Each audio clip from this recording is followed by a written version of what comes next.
Friends, இது என்ன அப்படின்னு சொல்லிட்டு இதை பார்த்தோன்னே கண்டுபிடிச்சிருப்பீங்க. இது என்ன அப்படின்னாக்கா ஹைட்ராலிக் ரேம், அதாவது ஹைட்ராலிக் சிலிண்டரோட ரேம் ராடு.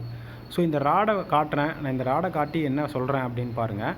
ஸோ இந்த ராடு இருக்குது. இந்த வேஸ்ட்டாக போன இந்த ராடுங்களாம் என்ன பண்ண போகிறோம் அப்படின்னாக்கா, இதை பின்னு மாதிரி செஞ்சு நம்ம ஜேசிபிக்கு மெயின் பின்னு இல்லை ஏதாவது ஒரு டயாவுக்கு ஏற்ற மாதிரி செஞ்சு நம்ம என்ன பண்ண போகிறோம், அதை அதாவது போரிங் பண்ணி க்ரீஸ் ஹோல்ஸ் எல்லாம் போட்டு நம்ம அது பின்னாக யூஸ் பண்ணோம் அப்படின்னாக்கா எவ்வளோ லைஃப் வரும் அப்படிங்கிறது தான் நமக்கு இது சேலஞ்சு. சரிங்களா? நம்ம நார்மல் பின்னு நீங்கள் வாங்கி போட்டிங்க அப்படின்னாக்கா கண்டிப்பாக லைஃப் வராது. இது செம ஹார்டாக இருக்கும்.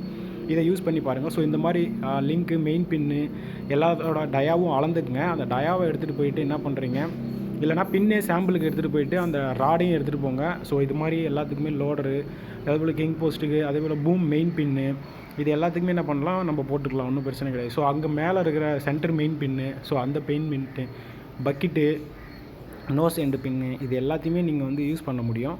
ஸோ அதுக்கு தான் நான் சொல்கிறேன். இது ஒரு ஆப்ஷனாக யூஸ் பண்ணி பாருங்கள். லைஃப் இன்னும் இன்க்ரீஸ் ஆகும். ஸோ சீக்கிரமாக 1000 ஹவரில் தெரிஞ்சிருது அப்படின்னு நிறைய பேர் சொல்லிக்கிட்டு இருக்காங்க. அதனால் இந்த பின்னெலாம் என்ன பண்ணுறோம், இந்த பின்லாம் மெயினாக நம்ம என்ன பண்ணுறோம், இந்த ஹைட்ராலிக் ரேம் ராடில் செஞ்சு போட்டிங்க அப்படின்னாக்கா உங்களுக்கு இன்னும் யூஸ்ஃபுல்லாக இருக்கும். இன்னும் லைஃப் நிறையா வரும் உங்களுக்கு.